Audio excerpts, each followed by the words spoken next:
Hello everyone and welcome to LK Academy e-learning platform.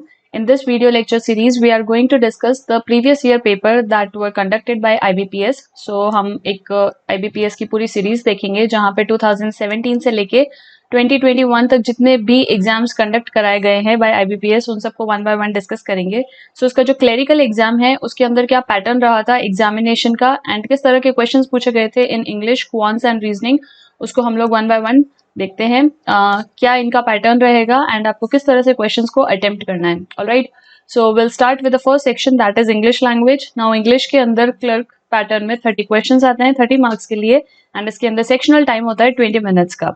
सो हम लोग पहले इंग्लिश के 30 क्वेश्चंस को डिस्कस करेंगे, उसके बाद मैथ्स के 35 क्वेश्चन एंड देन लास्ट में रीजनिंग के 35 क्वेश्चंस को. एंड ये जितने भी क्वेश्चन हैं इन सभी के अंदर इंग्लिश हो चाहे रीजनिंग हो चाहे मैथ्स हो, जो टाइम ड्यूरेशन है वो सेक्शनल टाइम रहता है तीनों में ही 20 मिनट्स का. ओके, सो हम लोग सबसे पहले स्टार्ट करते हैं इंग्लिश में. ना यहाँ पे जो फर्स्ट क्वेश्चन है वो एक रीडिंग कॉम्प्रिहेंशन बेस्ड है. तो आरसी के क्वेश्चन सॉल्व करने से पहले एक बार उसके क्वेश्चंस को क्विक ग्रो थ्रू कर लो कि क्वेश्चंस क्या पूछे गए हैं. सबसे पहले है jellyfish can survive in polluted water better than the other fishes, why. फिर है why hurricane Harvey is termed as devastating. उसके बाद है what is the main idea of the passage. फिर है pick the fact about the jellyfish which is related to Namibia and then दिया which of the following is true with the context of the passage. उसके बाद है कि आपको ठीक है ये नेक्स्ट क्वेश्चन है तो आपको ये जो क्वेश्चन है उनको आंसर करना है based on this reading comprehension. So सबसे पहले हम लोग आरसी को रीड करते हैं. Now see, when the hurricane Harvey loomed off coast of my home state of Texas, it seemed to fill the entire Gulf of Mexico. When it roared on land, it pummeled the towns of Rockport and the Port Aransas, whose towny beach I have walked with my kids, pointing out the indigo sails of the Portuguese man-o-war jellyfish. Harvey's eye took direct aim at the University of Texas Marine Science Institute, flattering not just the facility itself, but the priceless samples awaiting analysis. ठीक है, सो यहाँ पे complete जो author है उसने story narrate की है कि किस तरह से जेलीफिश का कंप्लीट यहाँ पे स्टार्ट हुआ एंड कहाँ पे वो लोग रहते थे एंड जो टेक्सास है बेसिकली वहां पे उन्होंने इसको ऑब्जर्व किया. So after the Harvey left the Port Aransas, it spun back into the Gulf of Mexico over record sea temperature as great as 4 degree Fahrenheit above normal. So the thermodynamic law required that warmer air hold more water vapor. The heat armed around the storm with a mighty arsenal of water vapor. Then Harvey returned to the land, dumping a catastrophic amount of rain on the Hudson. फिर वहां पे Hudson River में बहुत बारिश हुई. Now our Facebook feed filled with the pleas for rescue from the rising water. Friend's house flooded, house that had always been on the dry land before. So a chemical plant blew up twice. तो ये सारे उसके devastating effect हुए. Toxic chemical oozed from the Superfund sites. Doesn't died in the deluge, mostly by the drowning. And all the while, alongside the heartbreak and the horror, I kept thinking about a strange harbinger jellyfish. ठीक है, सो ये complete जो passage है इसमें बताया गया है कि कितने सारे दूसरे डेवास्टेटिंग इफेक्ट हुए, काफी सारे लोगों की लाइफ रिस्क में आ गई. ठीक है, जो केमिकल्स थे वो बहुत ज्यादा फैलने लगे, बट इन सब के चलते हुए भी द ऑथर ने क्या बोला, I kept thinking about a strange harbinger that is jellyfish. तो ऑथर सिर्फ किसके बारे में सोच रहा था, जेलीफिश के बारे में. Now, diaphanous in the form yet machine instinct, jellyfish have a powerful capacity to capture our imagination. The undulate in a primal rhythm, blinking open and closed like eyes that can peer into the soul of the sea. And what they are seeing are the changes produced by us here on the land. Because we burn fossil fuels, which release the greenhouse gases, not just the atmosphere, but the ocean waters are also warming. At the same time आज जो ship traffic है, जो पानी के अंदर ship चलती है, उनके भी कारण. So the ship traffic transport animals to the new places. Sometimes these exotic find home-like conditions where in the past those conditions would have been unsuitable. That's likely what happened off the coast of Italy, where the gas platforms are thought to be the home for the new invasion of the jellyfish. In the 20th century, in the Adriatic Sea, moon jellies, pinkish with their characteristic four-leaved clover on the top, with a rarity. Now they are ubiquitous. Ubiquitous का मतलब होता है something which is widespread, जो सभी जगह easily available होती है. And as we wash the pollution into our waters, we create low oxygen environment. Some jellyfish with their low metabolic rate due to a cellular jelly inside can survive more easily than fish with their oxygen guzzling muscled tissues. The fierce stings of these animals chase beachgoers out of the water. Their gooey bodies clog machinery at the power plant, halting the operations. Rampant coastal development provide the new habit for a jellyfish stage called a pulp that looks like a sea anemone. When it finds a hard surface like a dock or a jetty to grow on, a single pulp can proliferate into a dozen or even more medusae, and fields of the pulps grow on these hard structure, and our lack of oversight of the fishing industries, which has removed more than 90% of the large fish from the seas, has depleted the predators of the jellyfish as well as their competitors. Jellyfish are eaten by some fish, and jellyfish eat the small size zooplankton that fish do. The ecological vacuum which is left unrestrained fishing can allow the jellyfish to expand their influence in the marine ecosystem. That's what happened off coast of Namibia, once one of the world's most productive fisheries, जो एक time पे बहुत ही productive fisheries थी, but अब वहां पे depletion होने लग गया है. So ये complete passage है जिसके अंदर jellyfish को describe किया गया है. तो सबसे पहला यहाँ पे क्वेश्चन पूछा गया है, jellyfish can survive in the polluted water better than other fishes. ऐसा क्यों होता है? Because they have oxygen gulping muscled tissue. नहीं, ये नहीं दिया है. They have low metabolic rate, ये mention है, and they eat zooplankton for survival. तो ये दोनों रीजन सही है एंड पैसेज के अंदर मेंशन भी है. तो राइट आंसर होगा डी, बोथ 2 and 3. फिर है next, why hurricane Harvey is termed as devastating. उसको डिवास्टेटिंग मतलब वो चीज जो कि नुकसान पहुंचाती है. ठीक है, तो हरिकेन हार्वे को डिवास्टेटिंग क्यों बोला गया? Because many houses got flooded during the hurricane. जब ये हरिकेन आया तब काफी सारे घरों में पानी चला गया था. ठीक है, काफी सारे टॉक्सिक केमिकल्स फैलने लग गए थे. ये सब पैसेज में मेंशन ही है. ठीक है, so why the hurricane Harvey is termed as devastating? Because many houses got flooded during the hurricane. This is right. Many people died due to drowning. ये भी सही है. Toxic chemicals got released from the Superfund sites. This is true. And the chemical plant got blown up. So ये सभी सही है. तो इस केस में right answer बनेगा E, all of the above. Okay. फिर है what is the main idea of the passage? ठीक है, jellyfish is an endangered species. हो रही है, ये बताया गया है.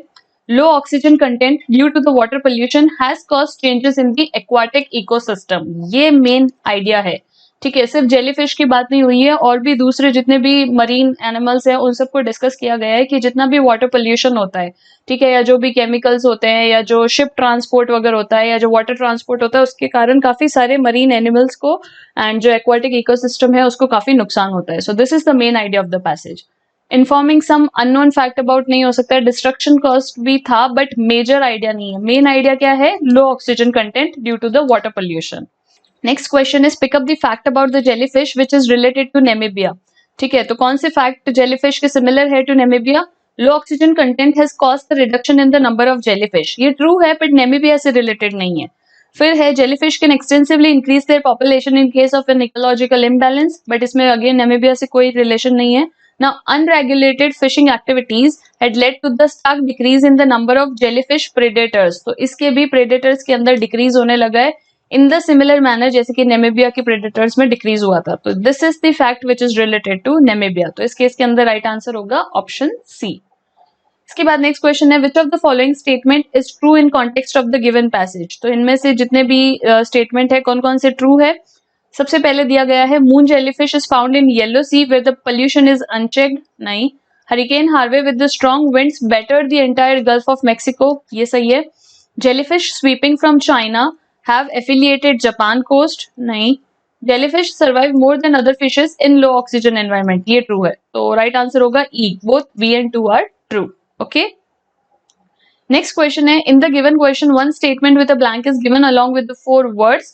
Two of the given word can fit in the blank. 5 options with the various combination of the word is given. आपको बताना है कि इनमें से कौन से 2 word इस given blank में appropriately fit होंगे. तो सबसे पहला क्वेश्चन है the bank officials have been found dash of taking bribes. ठीक है, तो जो बैंक ऑफिशियल्स है जो भी वो लोग ब्राइब लेते थे, ठीक है, तो उसके लिए वो कैसे पाए गए? So the bank officials have been found. Receptive नहीं होगा. रिसेप्टिव का तो मतलब होता है किसी चीज को कंसिडरेशन में लेना. विलिंग टू कंसिडर होता है रिसेप्टिव. ठीक है, सो विलिंग टू कंसिडर, तो रिसेप्टिव नहीं होगा, bank officials have been found guilty होगा, हैव बीन फाउंड प्रोबेबल होगा।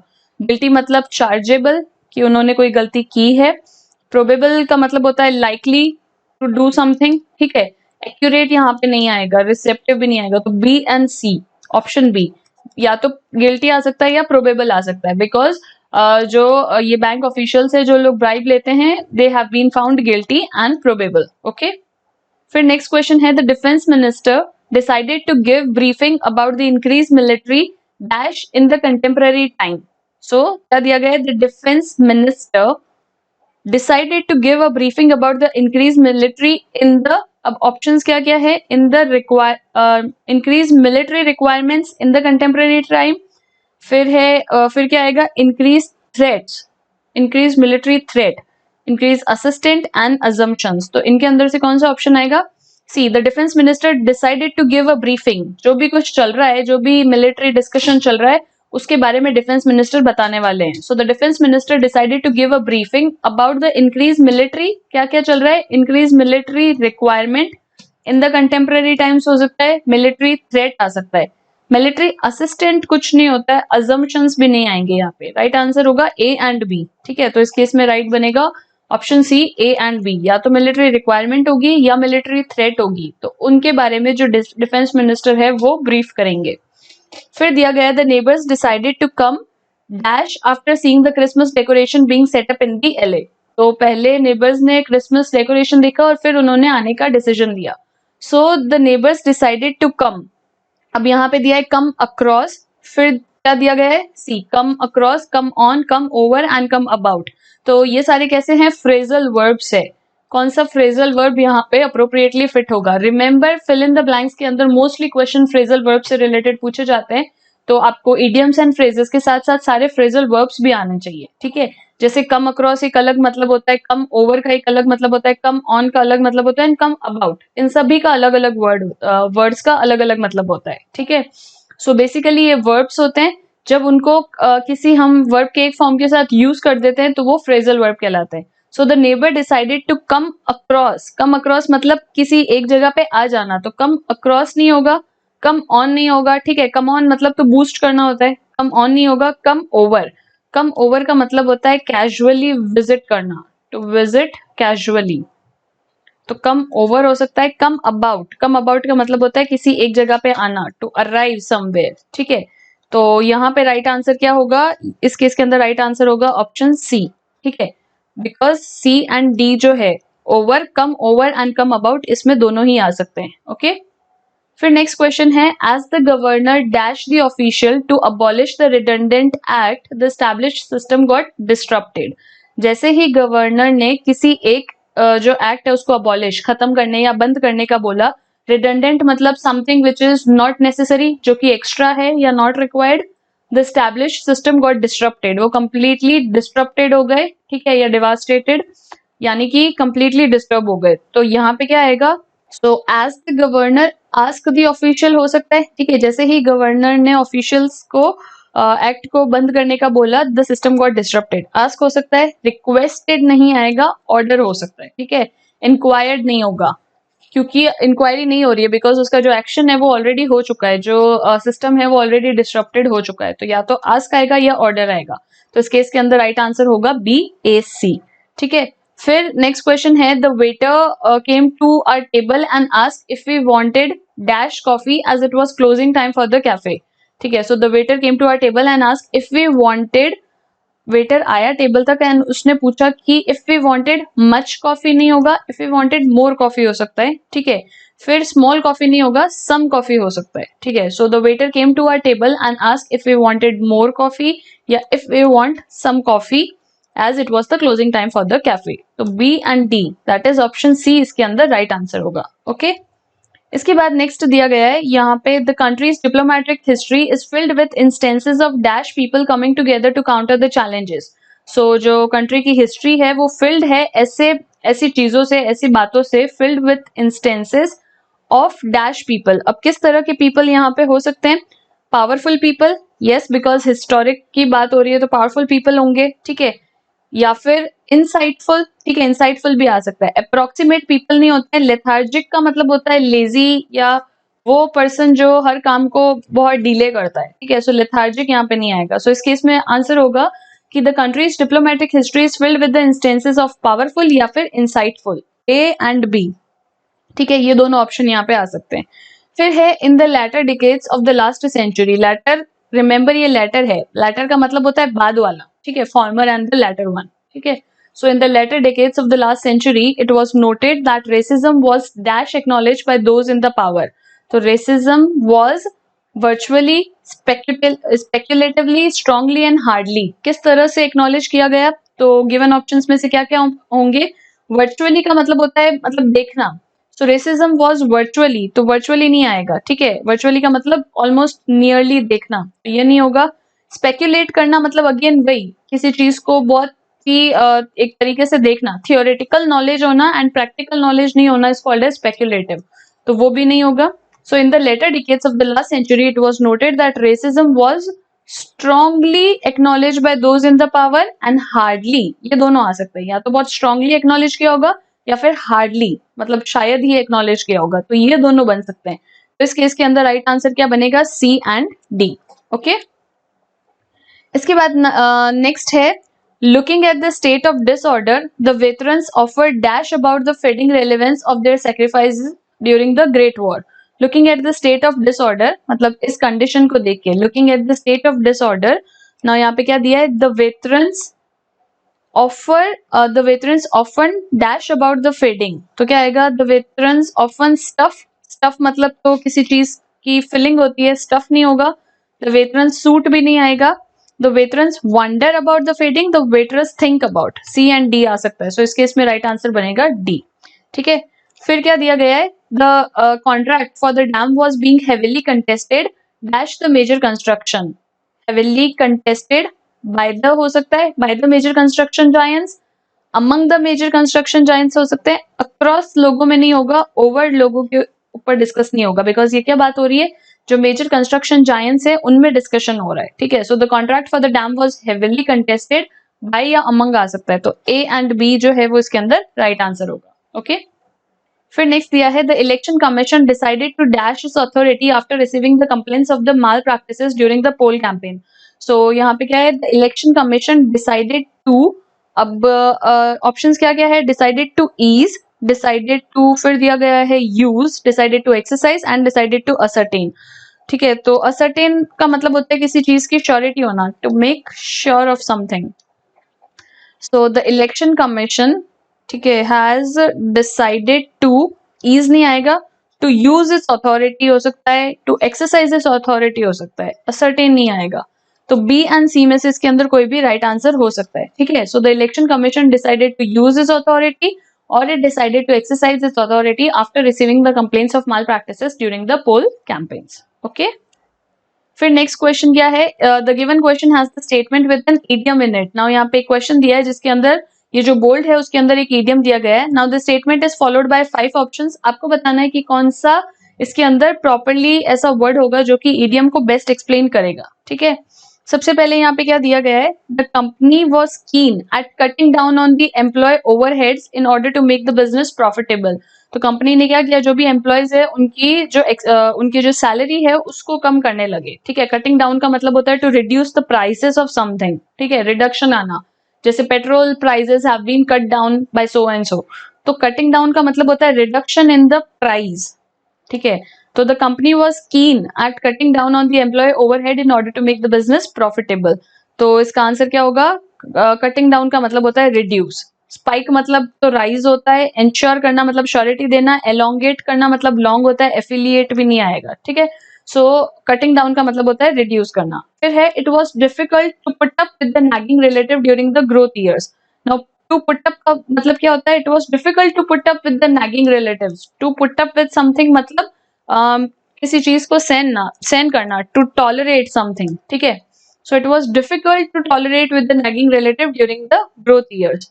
तो इससे क्लोजली रिलेटेड वर्ड कौन से होंगे? सबसे पहले यहाँ पे दिया गया है डेकोरेट, इशू, एंड्योर, ठीक है। The endure means the strength होना किसी तरह की किसी चीज को सहन करने के लिए, ठीक है। सो जो एंड्योर है वो पुटअप के साथ राइटली फिट हो रहा है, ठीक है।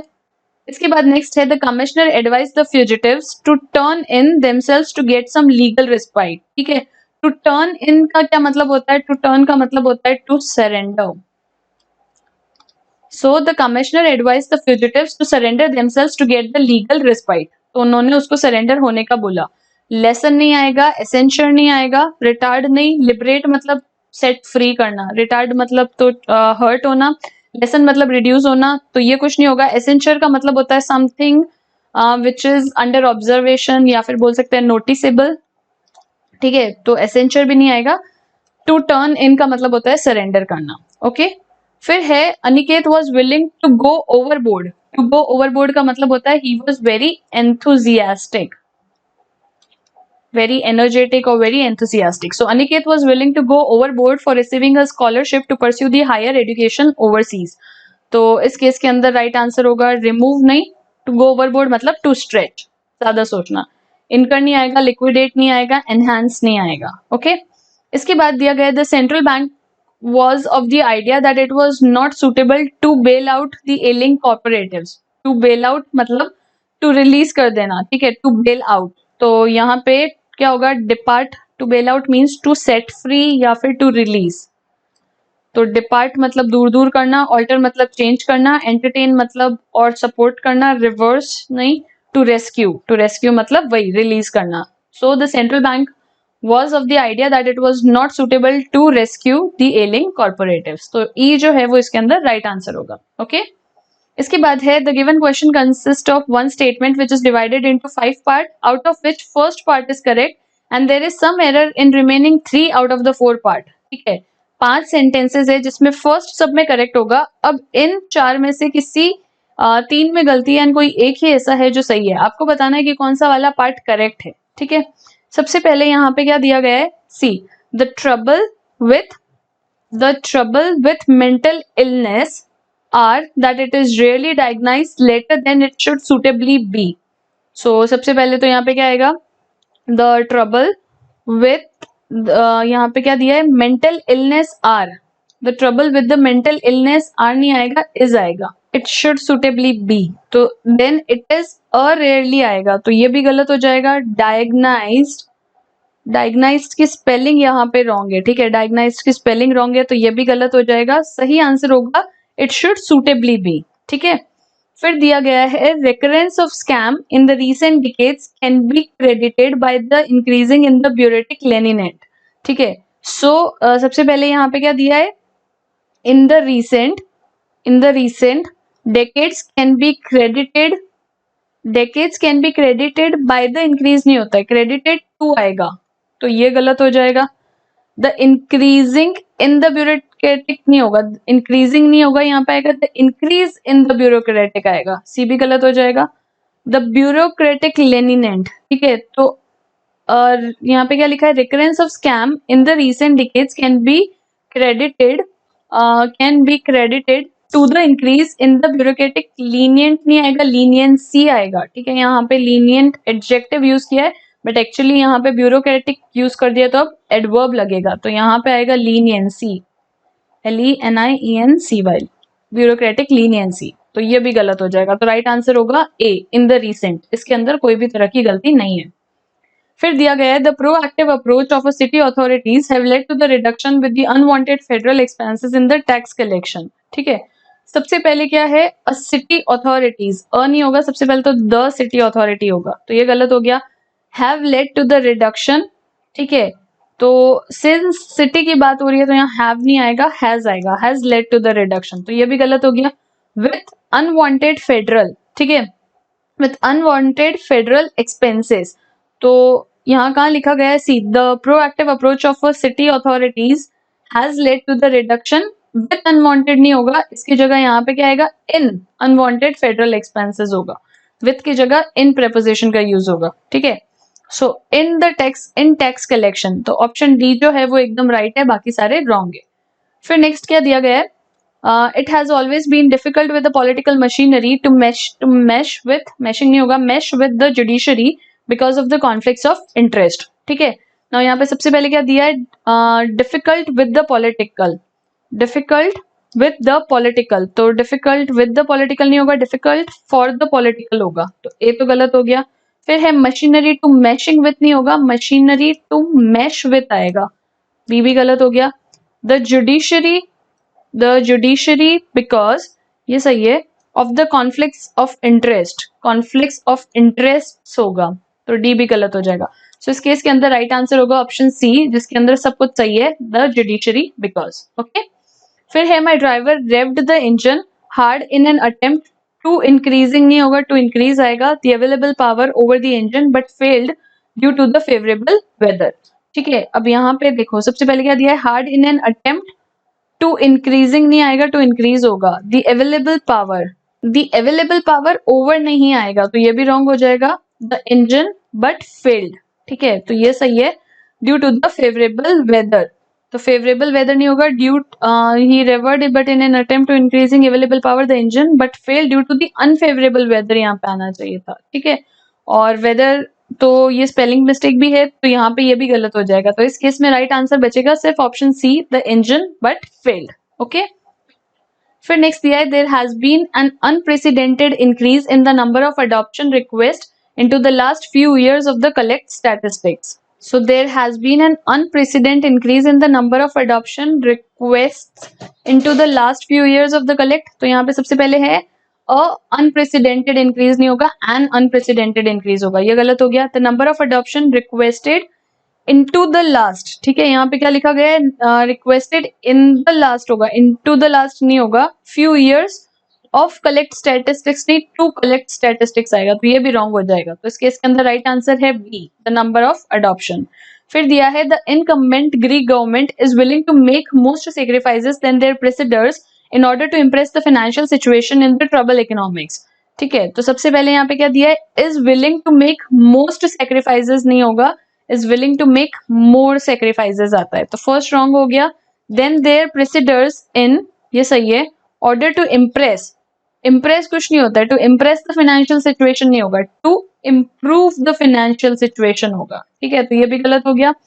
Situations in the troubled economics, in the troubled economics नहीं होगा, इन द ट्रबल्ड इकोनॉमी आएगा यहाँ पे। ठीक है, तो ये भी गलत हो गया। तो आपको जब भी इस तरह के क्वेश्चन करो, मेक श्योर कि आपको स्पेलिंग मिस्टेक पता हो, ठीक है, वोकैब पता हो, पार्ट्स ऑफ स्पीच पता हो, फिर टेंसेस सारे आते हो, फिर किसी भी सेंटेंसेस को आप जब भी सॉल्व करो तो आपको grammatically as well as contextually दोनों तरह से सॉल्व करना आना चाहिए। ऑलराइट, फिर नेक्स्ट दिया, removing the trash from the street was always consideration a prerequisite for the improvement the overall ambience of the city. ठीक है, नाउ सी यहाँ पे क्या दिया है, सबसे पहले है the street was being always, तो यहाँ पे was always being आएगा, ऑर्डर गलत है। फिर है consideration a prerequisite, now removing the trash from the street was being always consider a prerequisite, consideration नहीं आएगा। उसके बाद दिया है for improvement, for improving the overall आएगा, for improvement the overall नहीं आएगा। एंड लास्टली दिया है ambience of the city, so ये इसके अंदर राइट आंसर है, 28 का हो जाएगा D, ambience of the city। फिर दिया है, referring to the attention received from the pilot project the district collector commemoration the social workers involved in the execution of the crucial plan. ठीक है, now see यहाँ पे क्या दिया गया है, सबसे पहले that received for the political project, so referring to the attention received, referring to the attention which is received for the political project या received to the political project, यहाँ पे होगा, ये गलत हो जाएगा। The district collector commemoration, commemorate आएगा, commemoration नहीं होगा। द सोशल वर्कर्स इन्वॉल्व, ये सही है, the execution of a crucial plan.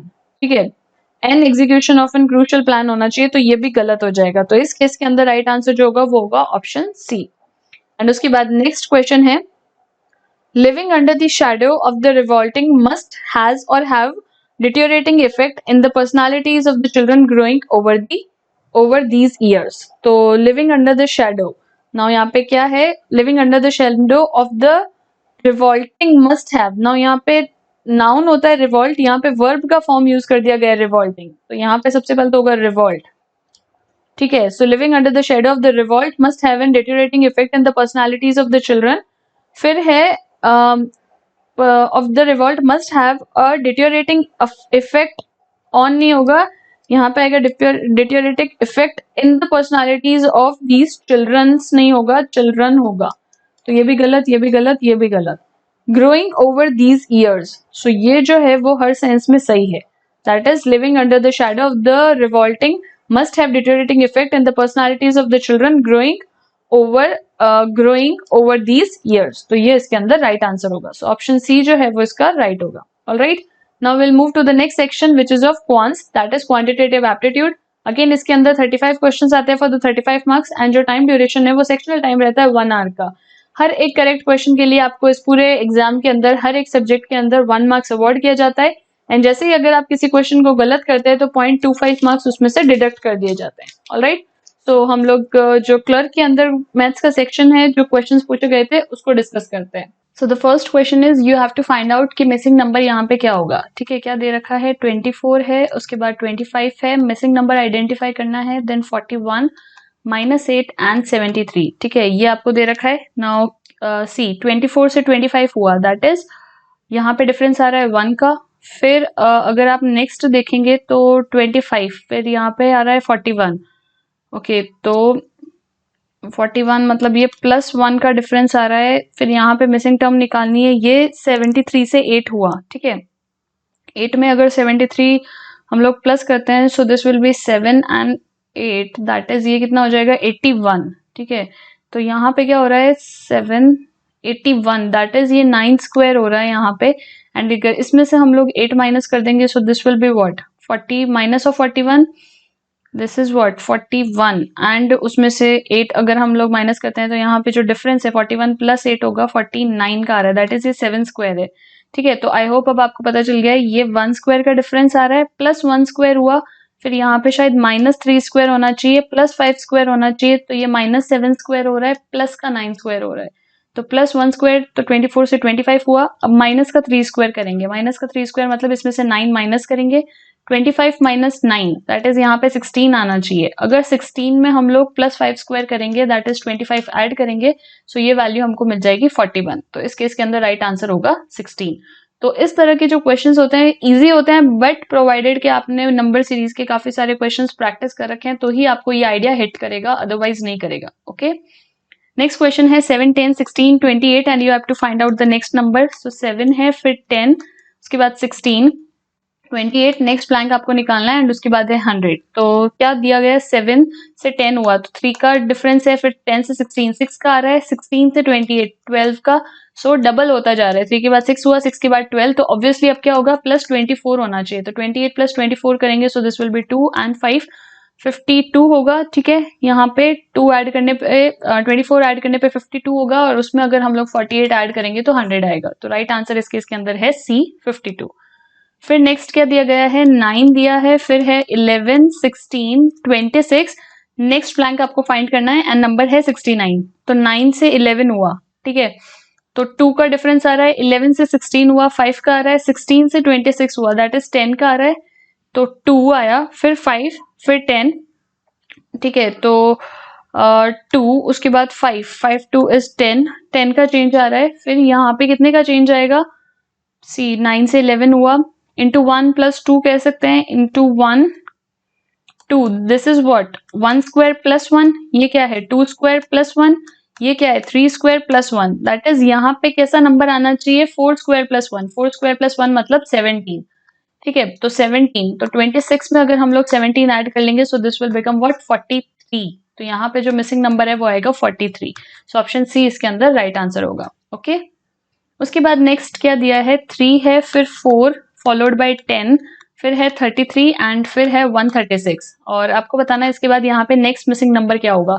3 से 4 हुआ मतलब इंटू 1 + 1 किया है, 4 से 10 हुआ मतलब इंटू 2 + 2 किया है, 10 से 3 हुआ मतलब इंटू 3 + 3 किया है, यहाँ पे कुछ इंटू 4 + 4 हुआ होगा। तो अब हमको क्या करना है 136 into 5, 5 6 is 30, 5 3 is 15 and 3 is 18, 5 1 is 5 680 + 5 करना है, तो ये 685, दैट इज ऑप्शन ई जो है वो इसके अंदर राइट आंसर होगा। एंड सिमिलरली नेक्स्ट क्वेश्चन है 2 3 6, फिर है 15, फिर है 45 एंड आपको फाइंड आउट करना है नेक्स्ट क्या होगा। सो 2 से 3 हुआ, 3 से 6 15 45, तो यहाँ पे क्या हो रहा है 2 के बाद आ रहा है 3, दैट इज इंटू 1 प्लस 1 कह सकते हैं। 3 के बाद आ रहा है 2, नहीं यहाँ पे 6 के बाद आ रहा है 3 होता तो 18 होता।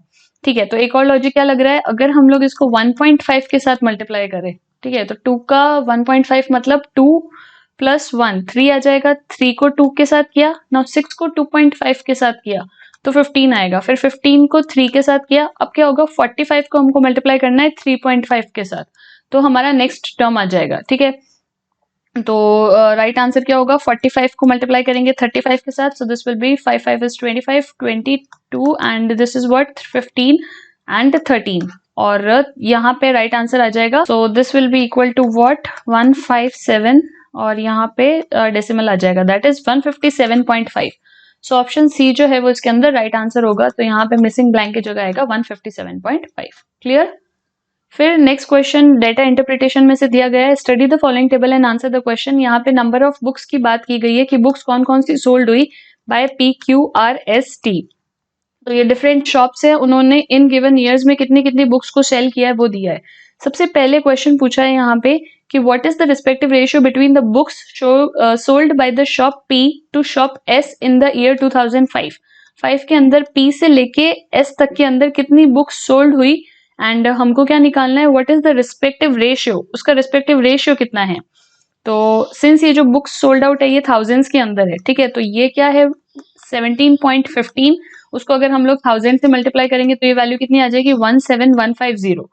ये बुक सोल्ड हुई थी by P in the year 2005, and अब निकालना है S, तो S के अंदर कितनी हुई थी, S के अंदर हुई थी 12.5, तो 12.5 को यहाँ पे हम लोग क्या लिख सकते हैं 12500। अब इसका रेशियो निकालना है तो ये कैंसिल हो जाएगा, इसको 5 के साथ कैंसिल करेंगे तो ये वैल्यू आ जाएगी 5 3 is 15 20 4 एंड 15 343, एंड यहाँ पे हो जाएगा 5 2 is 10 25 250, 343 is to 250 इसका राइट आंसर होगा।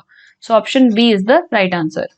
फिर नेक्स्ट क्वेश्चन पूछा है what is the total number of books sold in the shop R में total number of books sold हुई उन सबका हमें क्या बताना है in all the years together, सारे ईयर्स में आर की जो बुक्स है वो कितनी सोल्ड हुई, दैट इज आपको ये सारी वैल्यूज को ऐड करना है। ठीक है, so this is 5 and 5 is 10, then 10 plus 5 is 15, 15 plus 5 is 20, and यहाँ पे ये क्या है 9, सो ये बन जाएगा 9 एंड 29 2 कैरी हो जाएगा, so this will be what 5 and 2 is 7 and 3 is 10। ठीक है, या फिर टोटली कर लेते हैं 15 and 13, ये कितना हो रहा है 28 and 2 is 30 37 37 and 5 यहाँ पे 42 42 and 16 that is 58 and 58 and 13 यानी कि 61 71, तो ये वैल्यू आ गई 71.9, एंड उसको 100 में करना है तो ये वैल्यू हो जाएगी 71900। ओके, फिर पूछा है which shop sold the maximum number of book in all the years together. कौन सी शॉप ने maximum number of book sold करी इन सारे ईयर्स में, दैट इज आपको इन सब को ऐड करना है एंड बताना है कि मैक्सिमम किसने सोल्ड किया। ठीक है, तो सिंपल एक एडिशन का क्वेश्चन है, जब आप इन सब को ऐड करोगे तो ये वैल्यू आएगी 91.4। ठीक है, सारे ईयर्स की बात हो रही है। ठीक है, तो P को ऐड करना है आपको, ये सारी वैल्यूज ऐड करनी है, तो जब आप इसको ऐड करोगे तो P का जो टोटल है वो आएगा 91.4, सिमिलरली Q का आएगा 65.05, R का यहाँ पे आएगा 71.9 एंड S का आ जाएगा 43.8, एंड T का सारा ऐड करेंगे तो ये वैल्यू आ जाएगी 46.8, तो जो मैक्सिमम सोल्ड होगा वो P का ही रहेगा, so the right answer will be P। इसके बाद नेक्स्ट क्वेश्चन पूछा what is the difference between the number of books sold in the shop T in 2001 में जो T ने total number of books sold की that is 5.9, and in shop S in the year 2003 में S ने जितनी sold करी, सो this is 6.3, तो हमको इसका डिफरेंस निकालना है। ठीक है, 6.3 एंड ये, तो ये कितना हो जाएगा 0.4, एंड ये वैल्यू 1000 में है तो 1000 से मल्टीप्लाई करेंगे तो राइट आंसर हो जाएगा 400। फिर है what is the total number of books sold in the shop Q bye the shop Q in the year 2003 4 and 5, तो Q ने 3 4 एंड 5 में कितनी करी, Q ने करी 14.40, फिर करी 7.40 एंड 5 में करी 15.70। ठीक है, तो ये total number of book sold हुई है बाय Q, तो इन सबको ऐड करेंगे तो ये वैल्यू आ जाएगी 0, and this is what 15, and यहाँ पे 1 कैरी जाएगा, so this is what 7 and this is 10 17 37.5 and जब इसको 1000 से मल्टीप्लाई करेंगे तो 37500, दैट इज ऑप्शन सी जो है वो इसका राइट आंसर होगा। Now the next question is what should come in the place of question mark in the following questions। तो आपको इन क्वेश्चन को सिंप्लीफिकेशन के साथ सॉल्व करना है। क्या दिया गया है, 12.5 into 14 divided by 8.75 plus of 42 is equals to 50 plus x। ठीक है, यहाँ 10 हो जाएगा, ये वैल्यू 100 हो जाएगी, एक जीरो से एक जीरो कैंसिल होगा, 5 से कैंसिल करेंगे, 5 2 इज 10, 25 आ जाएगा यहाँ पे, दिस विल बी 5 1 इज 5, 37, 5 7 जा 35 एंड 25, 5 5 जा 25 यहाँ आएगा, 25 को इससे कैंसिल कर देंगे डायरेक्टली, तो ये कितनी बन जाएगी value, 25 is 4 times is 400 and ये 7 आ जाएगा यहाँ पे, तो ये वैल्यू कितनी बन चुकी, 140 divide by 7 plus 42 is equals to 50 plus x, ये आया। इसको अब हम फर्दर सॉल्व करेंगे तो ये क्या बचेगा, 142 प्लस 14 72294 इज इक्वल्स टू डिवाइडेड यहाँ पे C is equals to 50 plus x है। ठीक है, तो या तो इसको इधर ले जाते हैं तो ये वैल्यू क्या बन जाएगी, 350 प्लस ऑफ 7x। ठीक है, यहाँ पे मल्टीप्लाई कर दिया एंड अब इसको सॉल्व करेंगे तो ये वैल्यू आ जाएगी 4, दिस इज 13 एंड यहाँ पे कितना हो जाएगा 434, उसमें से 350 माइनस करेंगे so this will be equal to 7x, तो ये वैल्यू आ जाएगी 4, यहाँ पे 13 में से 5 माइनस होंगे तो ये बचेगा 84 इज इक्वल टू 7x और यहाँ से x की वैल्यू आ जाएगी 12, सो जो 12 है वो इसका राइट आंसर होगा। ठीक है, फिर नेक्स्ट क्वेश्चन क्या दिया है, 150% ऑफ 460 प्लस 24% ऑफ 650, ऐसे सॉल्व करेंगे, जीरो से जीरो कैंसिल, जीरो से जीरो कैंसिल, 460 को 15 से मल्टीप्लाई करना मतलब ये एंड इसका आधा यानी कि 230, 690 हुआ, प्लस 24 को इससे मल्टीप्लाई करेंगे, ये 5 1 यहाँ 13 आएगा, 5 ये 2 होगा, इसको कैंसिल करेंगे तो 12 आएगा, 12 इंटू 13 कैसे करते हैं, 12 का स्क्वायर प्लस 12 दैट इज 156, तो 690 प्लस 156, इसमें 690 ऐड कर देंगे तो दिस इज 6, यहाँ पे कितना बच जाएगा 9 एंड 5 इज 14, 846 जो है वो इसका राइट आंसर होगा। ठीक है, फिर क्या दिया है, 44 का स्क्वायर प्लस 23 का square is equal to x square plus 4 का स्क्वायर। ठीक है, 44 का स्क्वायर कैसे निकालते हैं, 50 में कितना कम है, 6 कम है, तो ये हो जाएगा 36 एंड 25 में से 6 माइनस करते हैं तो ये होगा 19, तो 1936 प्लस 23 का स्क्वायर, आई होप आपको 30 तक तो एटलीस्ट स्क्वायर आते हैं, तो ये 529 होगा is equals to x square plus 4 की पावर 4, 4 की पावर 4 मतलब होता है 16 का स्क्वायर, तो वो कितना हो जाएगा 256, यहाँ से इसको सॉल्व करेंगे तो ये बनेगा x square is equals to, ये वैल्यू आएगी 2209 एंड उसका अंडर रूट लेंगे तो एक्स की वैल्यू आ जाएगी 47। ठीक है, तो ऑप्शन ए जो है वो इसके अंदर राइट आंसर होगा। ओके, फिर नेक्स्ट क्वेश्चन क्या है, 504 divided by 42 into 7 minus of 63 plus of 28 is equals to क्या होगा। ठीक है, तो इसको अगर हम लोग सॉल्व करें, 7 7 जा 49, 14 2 हो जाएगा एंड 7 6 इज 42, 6 1 इज 6 एंड ये 12 हो जाएगा। ठीक है, तो 12 ये हो जाएगा 84 प्लस 28 यहाँ पे कर देंगे, सो this will become what 112 minus 63 यहाँ पे करेंगे, सो दिस विल बी 9, ये हो जाएगा 49। ठीक है, तो इस केस के अंदर right answer is equal to 49, since ये गिवन ऑप्शन में नहीं है तो इस केस के अंदर राइट आंसर बनेगा ई, नन ऑफ दीज। फिर क्या दिया, 68 into root x minus 3421 is equal to 591, 68 into root x, ये माइनस 3421 इधर लेकर आएंगे तो ये वैल्यू क्या बनेगी, 68 into root x is equal to 591 plus 3421, इन दोनों को ऐड करेंगे तो ये बन जाएगा 4012, root x is equal to क्या होगा 4012 डिवाइड बाई 68, इसको सॉल्व करेंगे तो यहाँ पे वैल्यू आएगी 59 एंड रूट एक्स अगर 59 है तो एक्स क्या होगा 59 का स्क्वायर, इसका स्क्वायर करेंगे तो ये वैल्यू आएगी 3481, तो ऑप्शन बी जो है वो इसका राइट आंसर होगा। Next is x square percent of, ठीक है, x square percent of 650 is equals to 20 square यानी कि 400 यहाँ पे हो जाएगा प्लस 4 स्क्वायर दैट इज ये 16 यहाँ पे हो जाएगा, तो यहाँ से एक्स स्क्वायर की वैल्यू कितनी निकल जाएगी 400 प्लस 16 डिवाइड बाय 650, ठीक है, इंटू 100, ये वैल्यू आएगी, इसको सॉल्व करेंगे तो 416, सी जीरो से तो जीरो कैंसिल हो जाएगा, ये 5 2 हो जाएगा, यहाँ पे 5 1 एंड 15 3 हो जाएगा, तो ये वैल्यू कितनी आई 416 इंटू 2 डिवाइड बाई 13, सॉल्व करेंगे तो 13 3 इज 39 एंड कितना बचेगा 26, ये हो जाएगा 32, 32 into 2 64, that is x square. अगर 64 है तो हमको एक्स की वैल्यू निकालनी है, तो किसका स्क्वायर होता है 8 का, तो एक्स की वैल्यू आ जाएगी यहाँ से 8, तो ऑप्शन ए जो है वो इसका राइट आंसर होगा। क्लियर। फिर नेक्स्ट क्या दिया है, x square percent of 650, I think ये सेम क्वेश्चन रिपीट हुआ है, ठीक है। X square percent of 650 plus ये हो जाएगा 400 प्लस 16, सेम प्रीवियस वाला क्वेश्चन है, इसमें आंसर होगा 8। उसके बाद नेक्स्ट है 5 square that is 25 into 14 plus 1450 divided by 18 is equals to 1998 divide by x, ये हमको फाइंड आउट करना है, ठीक है। सो 25 इंटू 14 कितना होगा, ये वैल्यू बन जाएगी 350, ये वैल्यू आ जाएगी 1450, ये है डिवाइड बाय 18, ठीक है, is equals to 1998 divide by x. इसको सॉल्व करेंगे, इन दोनों को ऐड करेंगे तो दिस विल बी 0 0, ये 1 कैरी होगा, 14 17 and 1 is 1800 divide by 18 is equals to 1998 divide by x, ये कितना हो जाएगा 100 टाइम्स हो जाएगा, तो यहाँ से x की वैल्यू निकल जाएगी 19.98, ठीक है। ऑप्शन बी जो है वो इसके अंदर राइट आंसर होगा। क्लियर। फिर नेक्स्ट क्वेश्चन क्या दिया है, ये मिक्स्ड फ्रैक्शन में से है 4 3/7 plus 2 1/6 minus 4 1/3 is equals to x minus 2 3/4 है, तो वो उधर आएगा तो प्लस का 2 3/4 इज इक्वल्स टू एक्स हो जाएगा, ठीक है। अब यहाँ पे क्या करेंगे हम लोग, जो होल नंबर्स है उनको एक साथ ले लेंगे एंड जो मिक्स फ्रैक्शन है उसको एक साथ ले लेंगे। सो this will B 4 plus 2 minus of 4 plus of 2, ये सारे एक साथ आ गए एंड यहाँ पे क्या हुआ 3/7 plus 1/6 minus of 1/3 plus of 3/4, ये सारे एक साथ आ गए। इसको सॉल्व करेंगे तो ये कितना हुआ 6 प्लस 2 8 माइनस 4, दैट इज यहाँ पे बचा 8 माइनस 4 एंड इन सब का अगर एलसीएम ले ले 7 6 इज 42 बट 3 है फिर 4 भी है, तो 42 से 4 डिविजिबल नहीं होगा, दैट इज हमको उसका डबल 84 अगर हम लोग लेंगे, ठीक है।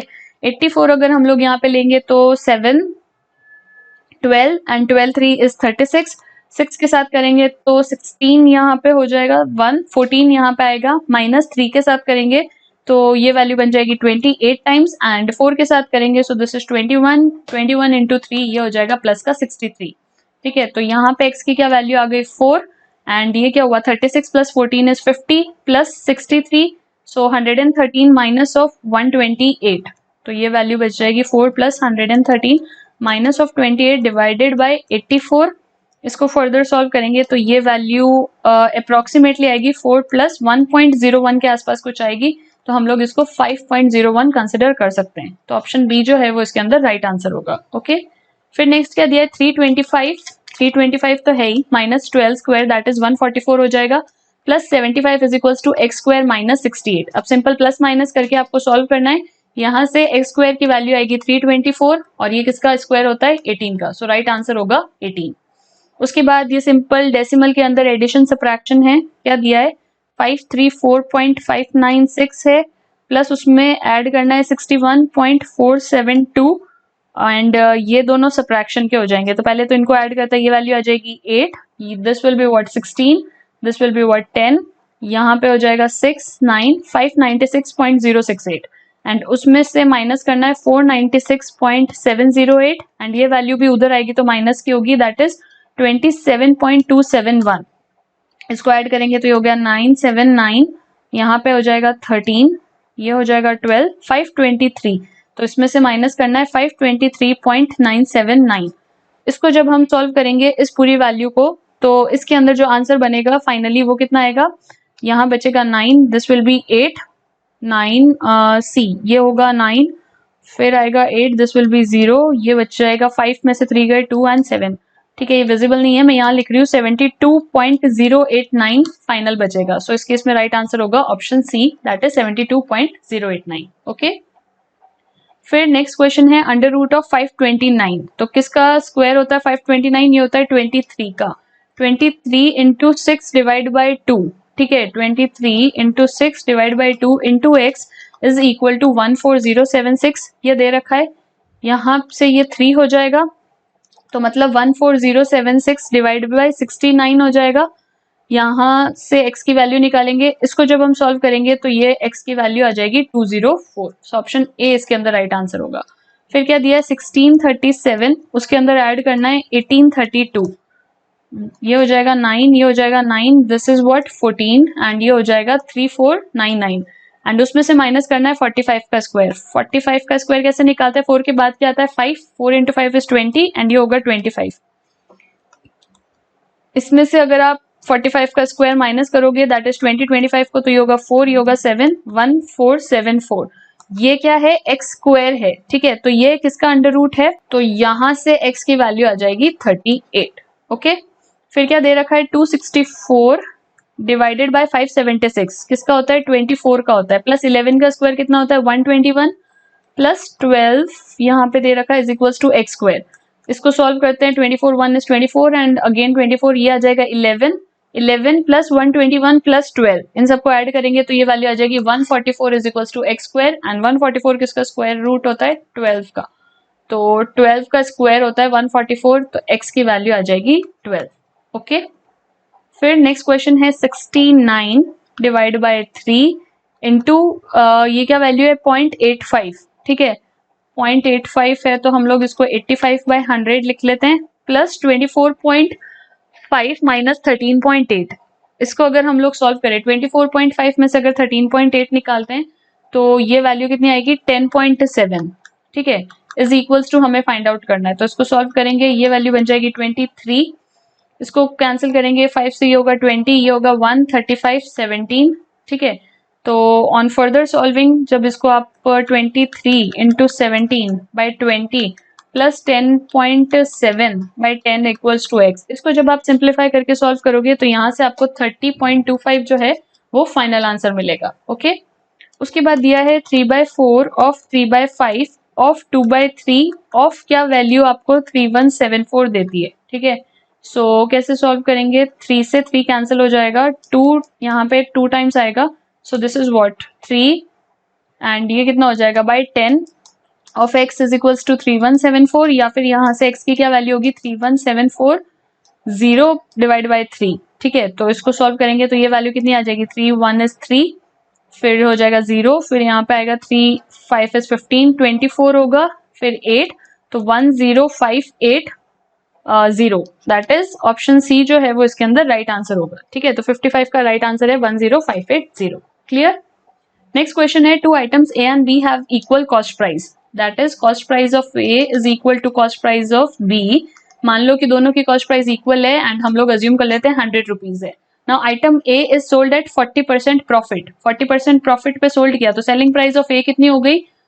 100 पे 40% मतलब उसकी सेलिंग प्राइस हो गई 100 plus 40 140 and B is sold at an amount 20% less than the selling price of an item A.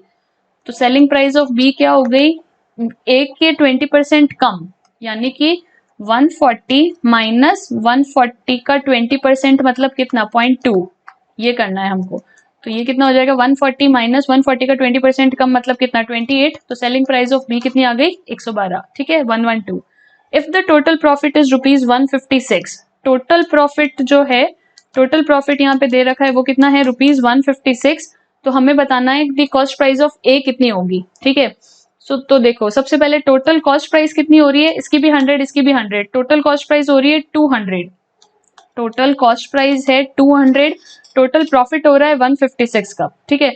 तो अब यहाँ पे हमको क्या बताना है? What if total profit is of 156 then we have to find out what cost price of A. Now यहाँ पे टोटल सेलिंग प्राइस कितनी हो रही है? टोटल कॉस्ट प्राइस हो रही है 200, टोटल सेलिंग प्राइस कितनी हो रही है? 140 प्लस 112, तो ये हो रही है 252। तो 252 सेलिंग प्राइस थी, 200 कॉस्ट प्राइस थी, दैट इज प्रॉफिट कितने का हो रहा है? 52 का प्रॉफिट हो रहा है। तो अब हम क्या करेंगे? हमको सिंस टोटल प्रॉफिट निकालना है तो 100 उस पे 52 का प्रॉफिट हो रहा है एंड ये हमको दे रखा है 156, दैट इज हमको ये कैलकुलेट करना है। इसको जब हम सॉल्व करेंगे तो ये हो जाएगा 3 टाइम्स 52 इंटू 3, ठीक है, इज 156, तो ये वैल्यू आ जाएगी 300। तो कॉस्ट प्राइस एक की निकल गई 300। ओके, फिर नेक्स्ट क्वेश्चन है, of the 3 positive number the ratio of the first and the second number is 3:4, ठीक है। दो पॉजिटिव नंबर का रेशियो है 3:4 and the second and the third number is 5:6। पहले दो नंबर का रेशियो है 3:4, सेकंड एंड थर्ड का है 5:6। The product of the second and the third number, now the product of the second and the third number is 4320। हमें बताना है कि इन तीनों नंबर का सम क्या होगा, ठीक है। सबसे पहले तो हम लोग पहले दो नंबर ले लेते हैं. Of the three positive number, the ratio of the first and the second number is 3:4. मान लो पहला नंबर है 2x, दूसरा नंबर है 3x. That of the second and the third number का रेशियो है 5:6. तो अगर इनका मल्टीप्लीकेशन 5x इंटू 6x करे तो वो वैल्यू दे रखी है 4320. यहाँ से हम लोग निकाल सकते हैं कि 30x स्क्वायर की वैल्यू है 4320 या फिर x स्क्वायर की वैल्यू है दिस इज डिवाइड बाय 30. ये कैंसिल होगा, ये हो जाएगा 144. एक्स स्क्वायर अगर 144 आया है मतलब कि एक्स की वैल्यू आ गई 12. एक्स की अगर वैल्यू 12 आई है तो मतलब अब हमें सारे नंबर्स मिल जाएंगे बिकॉज सेकेंड नंबर क्या है 5x. 5x मतलब 5 इंटू 12 60. थर्ड नंबर है 6x. 6 इंटू 12 मतलब 72. एंड हमें फर्स्ट एंड सेकेंड नंबर का भी रेशियो दे रखा है वो है 3:4. तो हमको क्या निकालना है, What will be the sum of the three numbers? तो ये वैल्यू कितनी आ जाएगी, पहले तो 3/4 of 60 निकालते हैं. तो दिस इज वॉट, यहाँ से ये निकल जाएगा 4 1 is 4 20 15 एंड ये वैल्यू आ जाएगी 45. अब इन सारे नंबर्स का सम करते हैं. सो 60 प्लस होगा 72, ये नंबर एंड ये नंबर प्लस ऑफ 45. इन सबको ऐड करेंगे तो ये वैल्यू आ जाएगी 177. तो यही क्वेश्चन में पूछा था सम ऑफ द थ्री नंबर्स, तो वो कितना होगा 177. ओके. फिर है the ratio of the speed of the boat down stream and the speed of the stream is 9:1. If the speed of the current is 3, then the distance traveled by the boat upstream in 5 hours कितना होगा. मान लो कि speed of the boat है x kilometre per hour, ठीक है, and मान लो कि स्पीड ऑफ द स्ट्रीम है y किलोमीटर पर आवर. अब अगर बोट डाउन स्ट्रीम जाती है, ठीक है, the speed of the boat down stream and the speed of the stream, तो डाउन स्ट्रीम में क्या होता है, दोनों ऐड हो जाते हैं. तो down stream and speed of the stream मतलब सिर्फ y, इनका रेशियो हमको दे रखा है 9:1. इसको सॉल्व करेंगे मतलब x plus y is equals to 9y, या फिर हम लोग बोल सकते हैं 8y is equals to x, या x is equals to 8y. ये हमको दे रखा है, ठीक है. अब क्या बोला है, if the speed of the current is 3 kilometre per hour, ठीक है, अगर ये y की वैल्यू 3 किलोमीटर पर आवर है तो x यहाँ से कितना हो गया, 8 इंटू 3 कितना आ गया, 24 किलोमीटर पर आवर, राइट. अब हमें क्या पूछा, if the distance travel by the boat upstream, upstream का डिस्टेंस निकालना है, तो अपस्ट्रीम कितना होगा, अपस्ट्रीम निकालते हैं speed of the boat minus the speed of the stream, तो 24 माइनस 3, अपस्ट्रीम आया 21 किलोमीटर पर आवर. ये तो आई स्पीड, और टाइम कितना दे रखा है हमको 5 आवर्स, तो 21 इंटू 5, ये टोटल डिस्टेंस हो गया 105 किलोमीटर. ऑप्शन डी जो है वो राइट आंसर होगा, ठीक है. नेक्स्ट है the difference between the simple interest obtained by investing a sum x with 8% per annum of an year and by investing x plus 1400 with 8% per annum for 2 years is 240 rupees. Find the value of the x. सबसे पहले तो क्या किया, x interest x जो है वो invest किया, ठीक है. The difference between the simple interest obtained by, पहले में x इन्वेस्ट करेंगे, ठीक है, फॉर 8%, तो ये कितना होगा x इंटू 8/100. एंड दूसरी बार क्या करेंगे, x प्लस 1400 करेंगे, ठीक है. तो दूसरी बार हो जाएगा, मान लो x प्लस 1400, ये सम इन्वेस्ट करेंगे कितने टाइम के लिए, 8 ईयर्स के लिए, डिवाइडेड बाय 100. इन दोनों का जो डिफरेंस है वो वैल्यू है 240. इसको जब हम सॉल्व करेंगे तो ये कितना बन जाएगा, 0.16x plus 14 into 16 minus of 0.08x is equals to 240. ये इक्वेशन आएगी. इसको फर्दर सॉल्व करेंगे तो ये बनेगा 0.08x is equals to 240 minus of 14 into 16 हो जाएगा 224. इसको फर्दर अगर आप सॉल्व करोगे तो ये वैल्यू आएगी 16, या फिर यहाँ से x की वैल्यू निकालेंगे तो वो आएगी 200 रुपीज. तो आपको सिंपली इस इक्वेशन को सॉल्व करना है, ठीक है. तो यहाँ से x की वैल्यू आ गई 200. ओके. एंड नेक्स्ट क्वेश्चन करने के लिए, क्वेश्चन क्या है, average age of A and B 2 years ago was 26. A and B की जो एवरेज एज है 2 साल पहले वो 26 थी. If the age of A 5 year hence is 40 and the B is 5 year younger to C, then the difference between A and C कितना होगा. कैसे सॉल्व करेंगे, इसके अंदर ऐसा कर लेते हैं कि let the present age of A let the present age of a be small a and the present age of b the small B, ठीक है. अब क्या दे रखा है कि 2 साल पहले that is a minus 2 plus of b minus 2, उनका जो एवरेज है दैट इज डिवाइड बाई 2, वो जो वैल्यू है वो 26 के बराबर थी, यानी कि a प्लस बी माइनस 4 जो है वो 52 होगी, या फिर हम लोग बोल सकते हैं a plus B is equals to 56। ये एक इक्वेशन आई, ठीक है। अब क्या दे रखा है कि 5 years hence 5 years hence is 40 years। ए जो है वो 40 ईयर का है, ठीक है। And 5 years and B is 5 year younger than C, ठीक है। तो मतलब ए जो है 5 year हैंस, ए के अंदर मतलब जो ए की प्रेजेंट एज है उसमें अगर हम लोग 5 ऐड कर दे तो ये वैल्यू 40 के बराबर आएगी, या फिर हम लोग बोल सकते हैं ए की वैल्यू 35 के बराबर आएगी। सिमिलरली क्या दे रखा है, बी की एज कितनी हो जाएगी, 56 में से 35 निकाल देंगे, दैट इज बी की एज हो जाएगी 21 ईयर्स। अब क्या दिया है, बी जो है वो सी से यंगर है 5 years, तो B is equals to C minus 5। C की यहाँ पे क्या वैल्यू हो जाएगी 21 प्लस 5, तो सी की एज हो जाएगी 26 ईयर्स। अब हमसे पूछा गया find the difference between the age of A and C. तो ए की as I 35, A minus C निकालना है। A age is 35 and C age is 26, तो डिफरेंस कितने का हो गया, 9 ईयर का। So the right answer is B, 9 year. Okay, उसके बाद नेक्स्ट क्वेश्चन है the average of x y z is 24, ठीक है। एवरेज मतलब x plus y plus z divide by 3 जो है वो 24 के बराबर है। तो हम लोग ऐसे बोल सकते हैं x plus y plus z जो है वो कितना हो जाएगा 72। Now x is to y is 2 is to 3 and x plus y is 60। x is to y जो है वो 2 इज टू 3 के बराबर है, मतलब कि x को अगर हम लोग 2a माने एंड y को अगर हम लोग 3a माने, फिर क्या दिया है x प्लस वाई जो है वो 60 के बराबर है, that is 2a plus 3a। 5a is equals to 60 है, या फिर यहाँ से a की वैल्यू 12 आ जाएगी। तो a की अगर वैल्यू 12 आई तो x 24 हो गया एंड जो y है वो 36 हो गया, ठीक है। एंड अब नेक्स्ट क्वेश्चन क्या पूछा है कि ये अगर 24 है, ये अगर 36 है, तो z कितना निकल जाएगा, z will be equal to 72 minus this will be what, ये कितना हो जाएगा 40 50 60। तो z की वैल्यू यहाँ से 12 आ जाएगी। what will be the value of x minus z हमको कैलकुलेट करना है। x की वैल्यू कितनी आई थी, सो दिस इज 24 एंड z की वैल्यू कितनी आई थी 12, तो 24 माइनस 12 ये वैल्यू हो जाएगी 12। सो डी जो है वो इसका राइट आंसर होगा। ओके, नेक्स्ट क्वेश्चन क्या बोला है, that the length of the rectangle is 80% of the diagonal of the square whose area is 1225 centimetre square. सबसे पहले तो एरिया हमको दे रखा है स्क्वायर का कितना है 1225 सेंटीमीटर स्क्वायर।